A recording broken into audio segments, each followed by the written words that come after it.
and then we'll take some questions from the audience. I'm going to channel my inner Tony Jones, so if anyone's starting to get a little bit off track, then it'll be taken as a comment and we'll move on. So if we can just, we'll start off over here. Yes, my question is to finish off. I don't understand why, as Shadow Minister for Transport, you are not aware, maybe you are aware, that the way to ease congestion is to get the single passenger cars off the motorways. The only way we can do this is to provide public transport. So why is Labour talking about widening the M4? Why are we widening roads at all? We should be funneling all our costs that we can into public transport.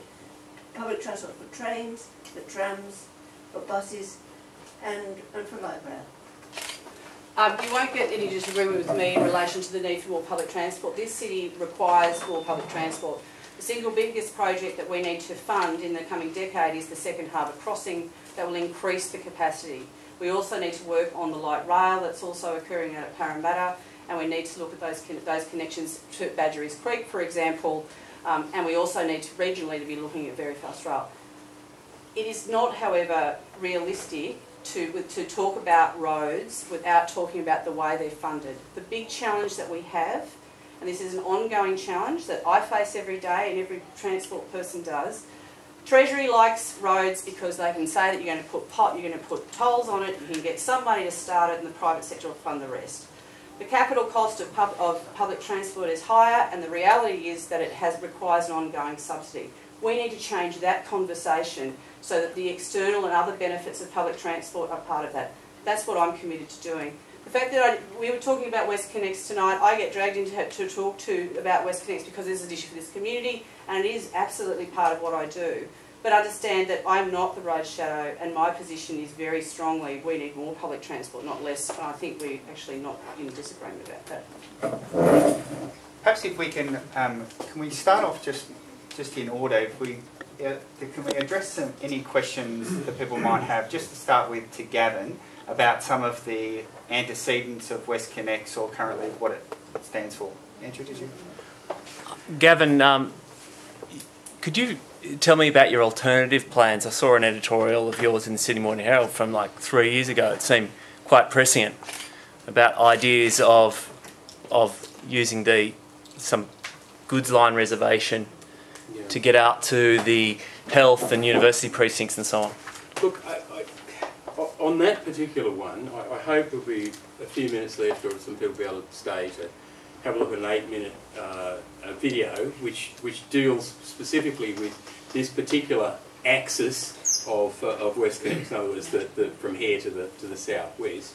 And these are all on the Eco Transit Sydney YouTube site. But yes, there are a whole lot of different things that can be done. We've got to recognise that you know, in this area, particularly with freight, for example, trucks, container trucks, that there was an inquiry back in 1980-81. It delivered its findings in 1982. That's an awfully long time ago, and that recommended, that is the Kirby inquiry, recommended that 41% of freight be put on the rail. Railways people actually said they could do 70% of it, but Kirby, you know, did a little bit of a realist thing on this, and he said 40% goes by rail. Now, every successive government of both political persuasions has failed to even really attempt to do that, and the symbol of that is that there's only a single track leading out of, there's 3 or 4 kilometres of single track leading out of Port Botany until you get to the double track heading west. And that single track, that's 3 kilometres, could be you know, duplicated on there's one level crossing. Okay, all that could be eliminated for about $20–25 million. Yet the last time a New South Wales government just decided to deal with this, it allocated $25 million to a study about 3 kilometres of duplication that any railway engineer could just turn up tomorrow with a bunch of bulldozers and do. Indeed, if there was a war on it, it'd all be over in about 3 or 4 weeks. Right? And it's hard enough to solve. But it is extraordinarily easy. The easement's there and so forth. So that has simple task, is a symbol of the problem in terms of the trucks. And as for the capital cost of public transport, well, capital cost of public transport is actually much lower, right, than private transport. And here we are dealing with a Treasury issue, which is Treasury places a cost penalty on public transport. So that any bit of rail transport built in New South Wales today, whether it's light rail or heavy rail, right, is costed by Treasury, which eventually comes up the cost, becomes the cost that's paid out to the contractors, right, is costed by Treasury at least 4 times what it would be anywhere else overseas under similar conditions. Right. That's how much Treasury loathes anything that runs on rails. So it actually should be cheaper. Freight rail and so forth should be much cheaper, and public transport should be much cheaper. But Treasury has been playing this game for years. Right? I can give you very specific examples, but I don't want to hog the question time. Thank you. Was there someone just here? No? Wendy? Yes? I think so. Oh, maybe I'll go. I'm happy to go. Gavin, thanks for a terrific talk. Look, I'd like to ask you a question. I think it's very clear that people living in the west of Sydney suffer as much from these policies as everybody else, and will lose out every time all the eggs are put in this car basket. So I'd just like to ask you, I know that Parramatta Light Rail was potentially a possibility. Could you tell us how the community campaigns are going out there? Are there any groups in Western Sydney that you're in contact with that we could link to kind of work together with them to stop the Westconnex? Well, Ecotransit basically has just critically supported the Parramatta Council's proposal, right, which is essentially connects Parramatta and Bankstown, that area, and Parramatta and the new employment growth area up in the northwest, what's it called, Marsfield and so forth, that area up there. And they don't support Westconnex? Well, look, of course they support Westconnex. No, they don't. They don't. They officially do not support Officially, okay, I was not aware of... Neither the General Manager nor the Mayor of Parramatta. I was not aware of that, and that's extremely gratifying. And you've got to recognise that, this idea that, we're building Westconnex for the Westies. Look, in the morning 2-hour peak, 6,000 inbound motorists pass under Battle Bridge on Parramatta Road. Okay? There's a few more thousand who go around by the other way, through the City West Link. The vast majority of those people, and of those, probably only 2,000 or 3,000 are actually need to be on the road. The others don't need to be on that road. So you don't uncongest a city by spending billions of dollars for a tiny minority of Westies who insist on driving their car all the way into the CBD or somewhere in the inner city. I mean, that's just nuts, right? We're talking about 3,000 people. Right?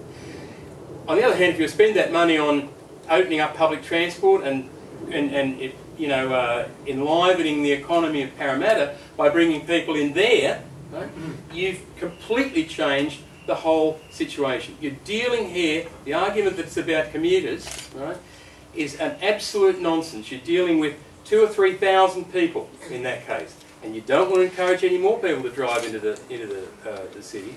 And public transport can easily create that sort of capacity. A light rail line down Parramatta Road, the single track, capable of taking easily 6,000 people an hour, and with longer trams, 9,000 to 10,000 people an hour.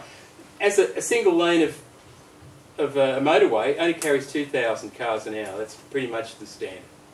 So anyway, that's yeah. Sorry, if I could just get the two candidates to respond to that. Yeah, I mean, I think we also, if we're talking about congestion in Western Sydney, too many people spend too long in their cars, and it's not fair to say that they're just driving in because they're bloody minded. They're driving in because that's where their job is and they don't have access to public transport. We have to be very clear about that. the best thing that we can do in relation to relieving the pressure and the pressure around this constant idea that everyone needs to move into the centre of the city to find jobs is to get serious about spreading the jobs to our suburbs and to the west. And I want to raise the issue of Badgerys Creek. It's incredibly important. There is no single biggest project that will bring the variety of jobs, the number of jobs, the mix of jobs, or provide the catalyst to actually get public transport in Western Sydney fixed than the airport. That second airport not only is important to what we deal with here, but it actually is the single biggest project we can ever undertake that will make a difference to be the catalyst for jobs. And that's one of the things that we also have to talk about. And we have to talk about the opportunities with very fast rail to actually, rather than bringing very fast rail into the future into the city, why wouldn't you put it at Badgerys Creek? Why wouldn't you have very fast trains from Badgerys Creek into the city with 2 stops? That's when you really will get the step change that you need. Unfortunately, at this point, we're nowhere near that. We've got a federal government who refuses to fund urban rail and will fund roads around the airport, but won't put the rail in now. We have differing positions on whether we should have Kingsford Smith or whether we should have Badgerys Creek at all. We need to get serious about the bigger issues, and we need to look at things like jobs. And to talk about Western Sydney and for people to vote and make those choices, they need access to public transport. More importantly, they need access to jobs close to home that they can get to by bus or by rail or by bike or by walking. At the moment, they simply can't do that. Can I just add to can we just have Jenny first and then we'll come back? Look, I was just going to take a slightly different tact on all of this, which is to say that I think that we also need to be looking at the kind of future that we're setting up in New South Wales and in Australia in relation to the investment in roads and what kind of jobs we want to be creating, and the fact that we're talking about putting in growth and new growth rather than the idea of looking at how are we actually sustaining our cities and making them more livable. I think at some point we shifted this dynamic where we see federal Labor and government committed $1.8 billion to build the Westconnex project. Recognising now that Penny says, it is a higgledy of roads, everyone would agree. The reality is there is a project called Westconnex. Federal Labor put in $1.8 billion to support that when they were in government. They also didn't act on the Greens' position to want to improve and support the idea of high-speed rail, despite the fact Adam Bandt was pushing that.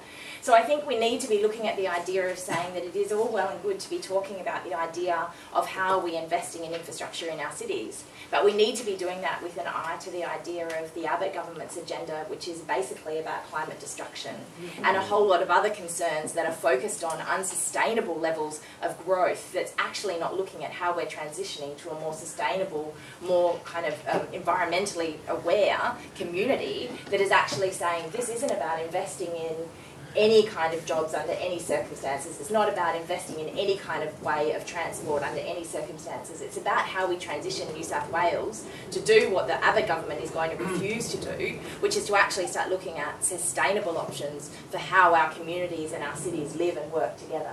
That involves public transport investment, and it involves getting off our addiction to building more roadways and more tollways that are actually not going to help this city and the livability of it, whether you live in Western Sydney or in the inner west. So just want to answer the question over here about Western Sydney. Recently at a big meeting of the Sydney Alliance in Parramatta Town Hall, it's a massive organisation representing all the community groups, all the church groups and all the unions in Western Sydney. It's massive. It represents thousands and thousands of people. They have 3 main topics they discussed for this year, 3 main priorities, and one of those 3 is public transport. And apart from all the obvious things about needing to provide enough public transport so that people have a choice, it's a key social justice issue. One of the main arguments they put, apart from not wanting to be Sydney-centric, apart from supporting the idea of the local light rail system allowing people to move through and across and around the suburbs so that they can get to the area, so they can get to all the various workplaces. It's a social justice issue, and just one very small example they gave was a woman with a hospital appointment in Western Sydney at Westmead Hospital. She drove round and round the car park. She had a serious illness. She'd taken her 6 months to get an appointment. She could not find a park. There was no public transport to get her to that appointment. She wasn't well enough to walk from the station. The station's not that close, and she missed her appointment. And I mean, there was a lot of stories, and one thing they did at that meeting was actually get all the politicians who were there. These were politicians who were hoping to be elected, these were already elected politicians, these were councillors, and the members of the audience got up and asked all those politicians to commit to providing public transport, to commit to going back to their party and saying to their leaders of their party, what are you going to do to provide public transport in Western Sydney? And I mean, I would actually like to ask that question myself right now. I mean, how can you go into an election supporting such a flawed proposal, supporting the same proposal that was really the decisive factor in the Victorian elections? Only this one's much bigger, this one will bankrupt the state, this one won't provide any solutions to anyone's problems. How can anyone go into an election supporting Westconnex?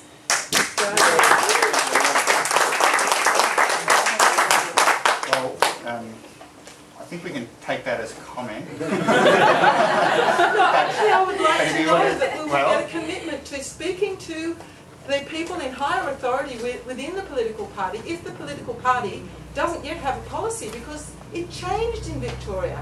The campaign, the committee, the people like us, the community made sure that the Labor Party changed its policy before the election. But I think we just need to be clear about this. I think, I mean, there's multiple parts of Westconnex, and I don't think either of the candidates have said that they support Westconnex in total.